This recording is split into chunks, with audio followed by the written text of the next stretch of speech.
어려운 철학책을 한 글자 한 글자, 한 문장 한 문장 함께 읽으면서 설명해 드립니다. 안녕하세요.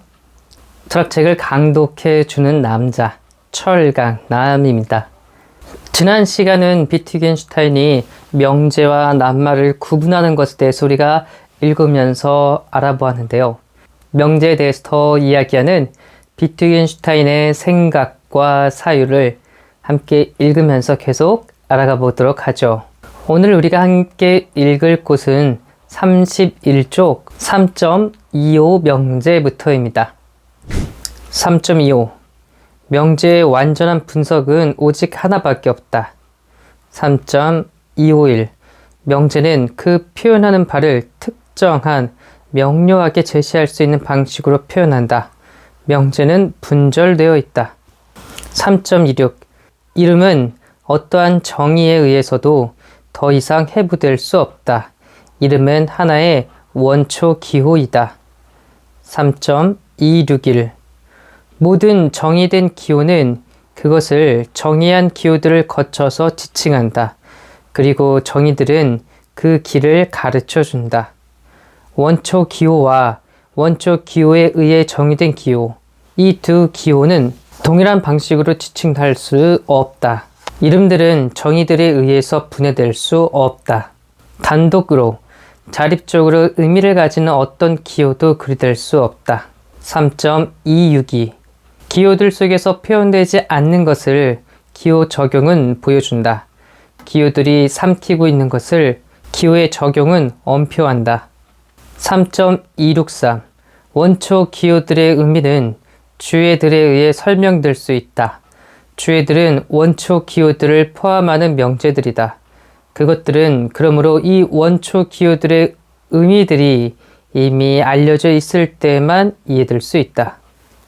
지난 시간 명제는 낱말, 무엇이 지칭하는 것과 우리 사유와의 관계를 설명한다고 이야기를 했어요.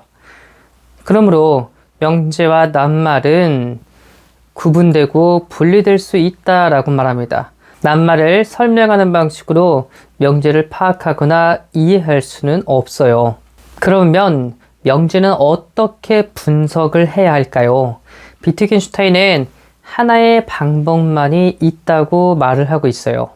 즉, 명제란 자신이 표현하고자 하는 것을 명료하게, 분명하게 밝히는 것, 그렇게 제시하는 것, 그것이 바로 명제의 의미라고 이야기를 하고 있습니다.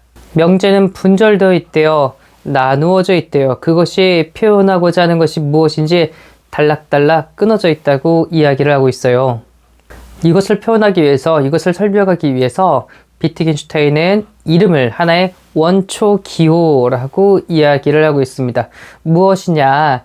이름이란 어떤 대상을 가리키는 분명하고 고유한 그런 낱말이기 때문에, 그런 기호이기 때문에 더 이상 분해될 수가 없어요. 더 이상 나누어질 수 없는 아주 기본적인 원초 기호라고 이야기를 하고 있고요.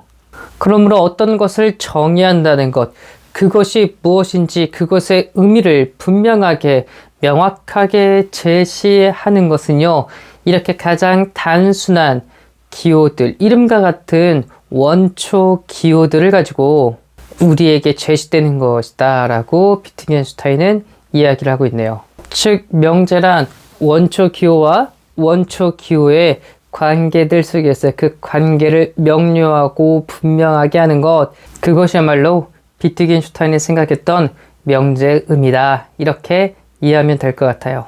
그래서 3.26이 명제에서 이야기하는 것처럼요, 기호, 특히 원초 기호와 같은 이름들은 그것이 지칭하는 하나의 대상들을 가리키겠지만, 명제는 그 기호와 기호, 이름과 이름, 원초 기호와 원초 기호의 관계를 가지고 언어로서 표현하는 거기 때문에, 엄표하는 것이기 때문에 단순한 그 원초 기호가 가리키고 지칭하는 것을 넘어서는 다른 의미를 혹은 다른 관계를 보여줄 수 있겠죠.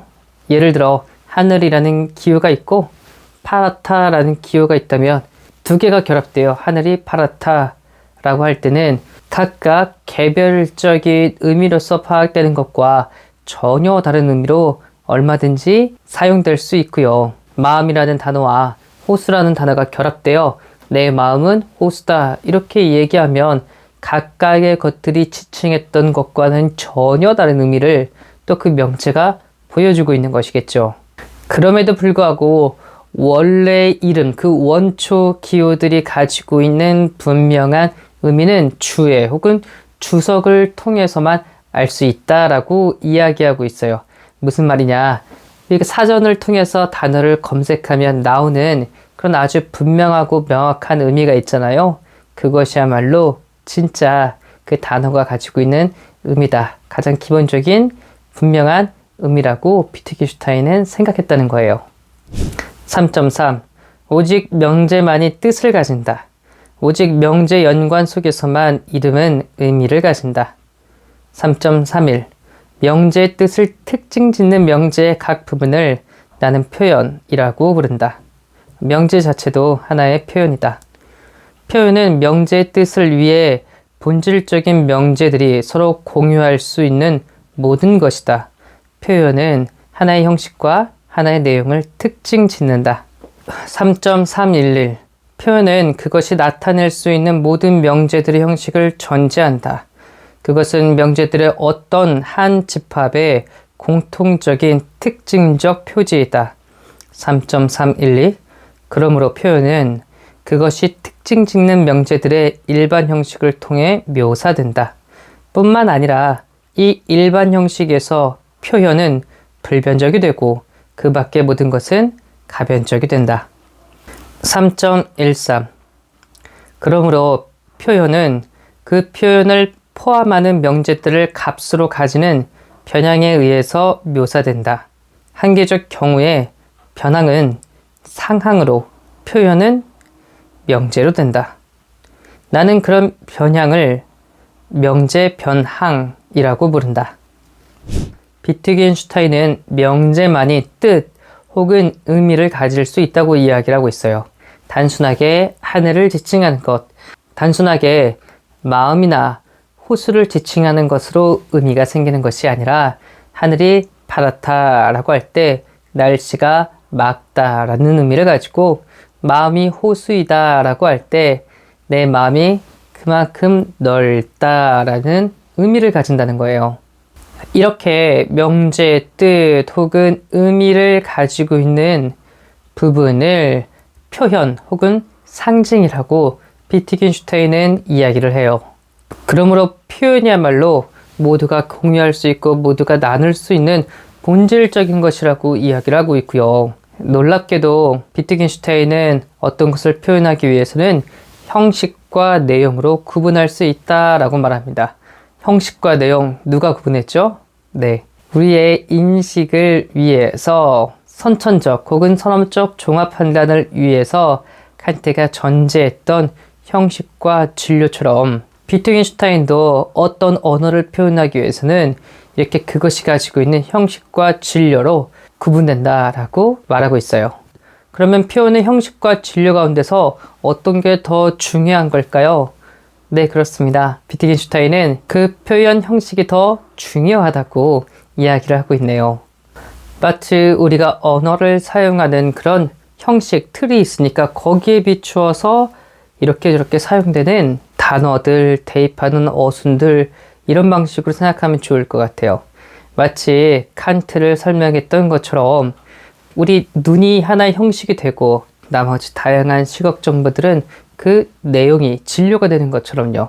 아니면 소슈르의 구조주의를 좀 생각해도 좋을 것 같아요. 소슈르는 생각했습니다. 언어는 이미 우리가 태어나기 전에, 그것을 사용하기 전에 나름의 구조, 나름의 체계를 가지고 있다고 해요. 우리는 실생활에서 그런 구조와 체계 아래에서 이렇게 저렇게 언어를 대입하면서 사용하고 있지요. 이것을 소슈르는 언어의 사용과 체스 놀이를 비유해서요. 이미 체스라는 이 서양 장기는 나름의 규칙과 나름의 체계를 가지고 있습니다. 우리는 그 중에서 비숍이나 퀸이나 럭이나 폰을 가지고서 이렇게 저렇게 움직이면서 놀이를 하겠죠. 언어도 마찬가지라는 겁니다. 비트겐슈타인이 보기에도 언어는 나름의 체계가 있어요. 형식이 있어요. 이거는 불변하는 겁니다. 그 밖에 나머지 것들이 가변하는 거예요. 그 나머지 것들이 변하는 거예요. 그러므로 하나의 명제는 그것이 가지고 있는 형식과 그것이 가지고 있는 진료, 내용들이 서로 결합되면서 여러 가지 변항들을 겪고 있고요. 이렇게 저렇게 변하는 그런 규칙과 체계가 더 중요하기 때문에 명제 변항이 표현보다 더 상항이라고 높은 지위에 있다고 이야기를 하고 있습니다. 물론 수시료의 체계와 구조와 제가 비트겐슈타인을 빗대어서 이야기했지만요. 전혀 똑같지는 않습니다. 소슈리가 이야기하고 있는 그 언어의 체계는 이제 그의 언어로는 랑그라고 이야기를 하고 있는데요. 그것은 사회적으로 암묵적으로 약속된 것이라고 한다면 비트겐슈타인은 그렇지 않아요. 적어도 논리 철학 논고에서 이야기하는 그런 형식은 우리가 이미 가지고 있는 것, 칸트가 이야기하는 것처럼 우리가 이미 가지고 있는 그런 능력처럼 말을 하고 있어요. 이것 잊지 마시기 바라겠습니다. 어떻게 비트겐슈타인의 책에도 조금씩 눈에 들어오고 있나요? 오늘도 이렇게 어려운 책 저와 함께 읽느라고 너무나 수고하고 애쓰셨습니다. 감사합니다.